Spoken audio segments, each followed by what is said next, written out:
শিক্ষার্থীরা তোমরা যারা অষ্টম শ্রেণীতে পড়ো তোমাদের ইসলাম শিক্ষা বার্ষিক পরীক্ষা 2025 প্রশ্ন ও ফাইনাল সাজেশন নিয়ে হাজির হয়ে গেলাম। শিক্ষার্থীরা তোমাদের তৃতীয় অধ্যায় রয়েছে কোরআন ও হাদিস শিক্ষা। দেখো তোমাদের কোরআন ও হাদিস শিক্ষা প্রথমে পার্ট 8 রয়েছে সূরা আল ফিল, পার্ট 9 সূরা কুরাইশ, পার্ট 12 সূরা আল হাসরের শেষ 3 আয়াত, পার্ট 13 কোরআন ও নৈতিক শিক্ষা এবং পার্ট 15 হাদিসের আলোকে নৈতিক শিক্ষা। শিক্ষার্থীরা এই 5টা পার্ট খুবই ভালো করে পড়বে, কারণ এখান থেকে তোমরা ইনশাআল্লাহ 2 সেট কাউন্ট পেয়ে যাবে। সেই সাথে তোমাদেরকে আমরা এমসিকিউ শীটও দিয়ে দেবো, সেগুলো অবশ্যই এই ভিডিও লিংকও তোমরা পেয়ে যাবে ইনশাআল্লাহ।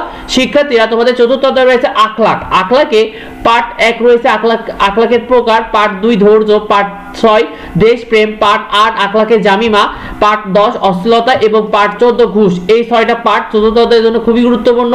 এই 6টা পার্ট খুব ভালো করে পড়বে, কারণ এখান থেকে সৃজনশীল প্লাস সংক্ষিপ্ত প্রশ্ন কমন পেয়ে যাবে। শিক্ষার্থীরা তোমাদের পঞ্চম অধ্যায় রয়েছে আদর্শ জীবন চরিত্র। এখানে তোমরা পার্ট 1 এর হযরত সুলাইমান আলাইহিস সালাম, পার্ট 3 এ হযরত ঈসা আলাইহিস সালাম, পার্ট 4 এ হযরত মুহাম্মদ সাল্লাল্লাহু আলাইহি সাল্লাম, পার্ট 5 হযরত আয়েশা রাদিয়াল্লাহু তাআলা আনহা এবং পার্ট 7 হযরত রাবিয়া বসরি রাদিয়াল্লাহু তাআলা আনহা। তোমরা এই 5টা পার্ট খুব ভালো করে পড়বে, তাহলে এখান থেকে কমপক্ষে 2 সেট সৃজনশীল কমন পাবে।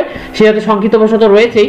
শিক্ষার্থীরা তোমাদের ইসলাম ও নৈতিক শিক্ষা প্রশ্নে কিন্তু সৃজনশীল প্রশ্ন হয় 50 নম্বর, অর্থাৎ 8টা সৃজনশীল হবে, তার ভিতরে তোমাকে 5টা সৃজনশীল লিখতে হবে এবং সংক্ষিপ্ত প্রশ্ন হবে 20 নম্বর, যেখানে 15টা মধ্যে 10টা সংক্ষিপ্ত প্রশ্ন লিখতে হবে এবং সময় থাকবে 2 ঘন্টা 30 মিনিট। অন্যদিকে এমসিকিউ থাকবে 30 নম্বর। শিক্ষার্থীরা আমাদের চ্যানেলে তোমরা প্রতিনিয়ত প্রতিটি সাবজেক্টের সাজেশন, সেই সাথে বিভিন্ন রকম শীট ফ্রিতে পেয়ে যাবে। সেগুলো পেতে সাবস্ক্রাইব করে রাখো। তোমাদের কার কি পরীক্ষা কমেন্টে আমাদেরকে জানিও, আমরা তোমাদেরকে সেগুলো দিয়ে দেবো। দেখা হয় পরবর্তী ভিডিওতে। ধন্যবাদ সবাই।